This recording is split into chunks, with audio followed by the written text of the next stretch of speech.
everyone, this is WobblyWallaby. The new hero class Kafra just got released to Ragnarok Mobile Eternal Love, so here's a sneak peek of the skills, ruins, and weapon. First, Kafra is a magic hero class, but luckily you can convert her to elements, so she can gain an advantage there. In fact, she can also convert teammates to any element, including Ghost and Dark, which can come in handy. Next, she has an enormous area of effect, but I find the attack rate isn't that fast. She also doesn't have very consistent AoE. She's definitely more of a support class than a primary DPS class. So at first glance, she's nowhere near as insane of a DPS as Liu Maxing, who's both magic and support. She has a lot of skills that deal with abnormal status and buffs, so she'll be more optimal against mobs and players, as opposed to taking down bosses that have control resist. Kafra is the hero class for Phantom Dancer. You can use the job change voucher to unlock her. Let's begin with her skills. First is Heartbeat Support starts the core hero skill. When Kafra and her revolving stage are activated together with the Adventurer, Kafra's movement speed is fixed at 130% and the rotating stage's radius of influence is increased by 2.8 meters. At level 4, all skills cooldown minus 20%. When revolving stage is activated, the attack intervals of various maces can be reduced by skill cooldown up to 60%. At level 7, when revolving stage is activated, a Kafra package will be generated within 5 meters every 15 seconds, lasting for 25 seconds. Within 10 seconds after picking up the package, the effect of the Magic of Love spins in the circles will be increased by 100%, and Kafra's next single skill will be effective on all targets in the stage. When revolving stage is turned off, the package effect will be immediately invalidated. The level 4 cooldown is incredibly important. That is mandatory since some of her skills have very long cooldowns. I haven't tested this class enough to say level 7 is mandatory yet. That will involve more testing. Next is the active skill Overload Support. This one basically increases movement speed by 50%, increases the radius of the stage by 3 meters, increases the attack frequency by an additional 100%, which is a noticeable difference in damage. You also have a way to delay your death if you do die, but I don't find this is as useful as actual anti-death. This one has a very long cooldown of 45 seconds, so it's unfortunately not very spammable. You do have the Finale Gift Star Ruin, which will further boost the power of the Overlord support. The Finale Gift Star Ruin will further give you abnormal state resistance and force resistance up to 50%, but personally, since the cooldown is very long, I don't think this rune is worth rerolling for an improvement. Next is the passive skill, Kafra Exclusive Benefits. After using a single buff skill, the target teammate will be marked as a black card VIP. Within 25 seconds, the buff effect and life recovery effect provided by Kafra will increase by 50%, so there's more buff goodness here. Next is the active skill Delivery Service. After chanting for 1.5 seconds, teleport yourself and teammates within the revolving stage range to the target point. If the warehouse is within the range, you can teleport together with the warehouse, but it must be used in the revolving stage. So this short party teleporting is pretty nice, definitely nice for mobility in PvP. Next is the warehousing service.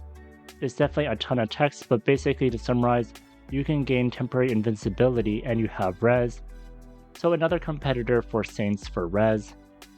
I'll have to test this out with a teammate to see just how effective this is. The 5-second invincibility is pretty nice, although you won't be able to move. Next is the active skill Have a Little Taste. You have special dishes for your teammates which can give you 8 layers of buffs for 15 seconds, and when used on an enemy it steals 5 dispellable buff effects from the enemy. The buff effects of special dishes are based on the effects of various 5-star dishes. This is nice for PvP, especially for stealing buffs, which can be very annoying. You can further improve this with the Taste Rune to decrease the cooldown, which is nice. Next is the Revolving Stage and active skill. Kafra pulls out various maces from her pocket and automatically attacks. The revolving stage lasts for 300 seconds. The initial radius of the revolving stage lasts for 300 seconds. The initial radius of revolving stage is 4 meters. The revolving stage can be manually ended. Then there's more. You can throw a small mace at random enemies within a range every second, dealing magic damage equal to magic attack times 2400%. Damage is increased by 1% for every 5 points of strength. You can also throw a medical mace every 3 seconds to restore 200% times magic attack times strength times fit divided by 2 health points to a teammate, and the effect is 4 times in PvP or GVG, and grant them 15% final damage reduction for 3 seconds, giving priority to teammates with the lowest health. Also, every 5 seconds, Kafra swings her mace vigorously, dealing 300% of the small mace's magic damage to all enemies within the wheel's radius. She also heals allies with the radius at 100% of the healing mace's damage. So even though she's a magic class, she does scale off strength, which is kinda strange, but that's what she does. The random mace attack definitely reminds me of Thor, and I don't like that it's random. However, for her, the AoE happens every 5 seconds, which is better than Thor, but I would still prefer consistent AoE. Next, the Prelude Dance Star Rune further increases the damage of maces, up to 50%, and it also increases the healing effect as well. I think this is definitely worth a reroll since this is active for a long time and your primary DPS and healing. Next is a Professional Counterpart, an active skill. This basically lets you enchant yourself or your teammates to the corresponding element, and the attack is increased by 30% for 8 seconds. Please note the skill cooldown is 15 seconds for this, although you can lower it at 4 to 7.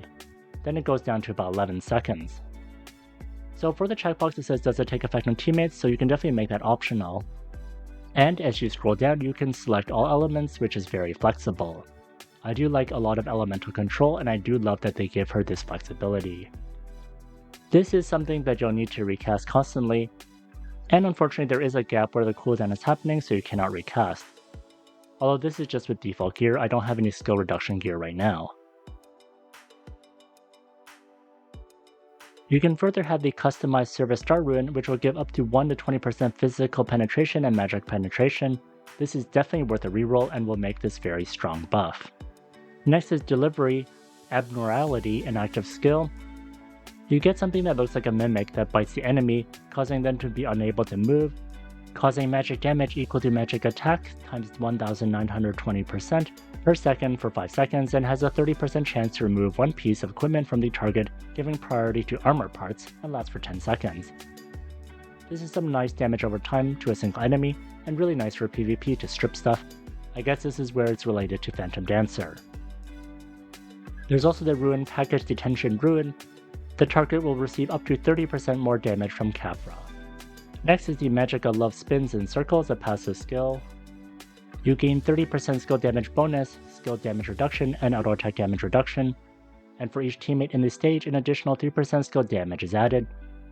Other teammates in the revolving stage gain Kafka physical attack times 2% plus 600 points of physical attack, and Kafka magic attack times 2% plus 300 points of magic attack. This effect has no other effects on Kafras. This is a really nice buff, and I like that you can also inherit some of your stuff for other people to use. I find this will be especially nice for Ronin since you can give both physical and magic attack. Next is Special Discipline Mode. This is a passive skill. Kafra's mace is able to deal an extra 50% damage to monsters, ignore 20% of the target's racial reduction, attribute reduction, and magic damage reduction, and has a 30% chance of immobilizing, stunning, darkening, or bleeding the enemy for 5 seconds. This is a really nice passive for Kafra, and it gives a lot of really nice things to her, especially for dealing abnormal status to things. Next is the passive skill Automatic Renewal. The duration of the buffs and negative effects, including abnormal status added by Kafra, extends by 30%. If these effects are dispelled, there's a 30% chance that they will be added again. So again, dealing with abnormal status, and it's nice that she has these passive skills. Next is Whoosh, Kafra Strikes, an active skill. Summons a Kafra servant to surround the target teammate, healing them for 10% health and 5% mana per second, and clearing one negative effect for 10 seconds. The rune will further increase the maximum HP and maximum SP by 1 to 20%. So this is a nice way to heal your teammates. Next is her weapon Thunderbolt Hammer. This is a mace. This is a nice way to get magic attack percentage, healing percentage, and also ignore magic defense. As you tier it up to tier 5, if you don't move within 1 second, you increase your final damage reduction by 30% and gain a 30% final damage reduction bonus for the rest of the time.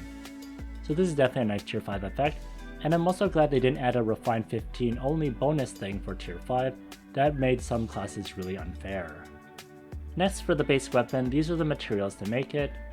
Val is the only MVP item here, so it's not that expensive.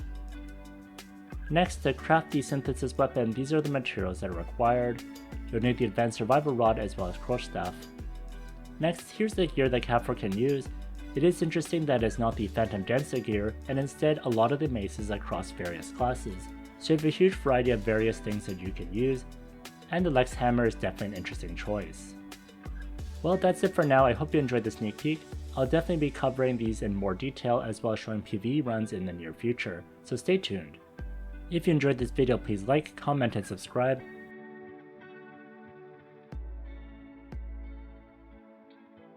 Here's the video that I recommend, and if you want more sneak peeks, check out this playlist over here.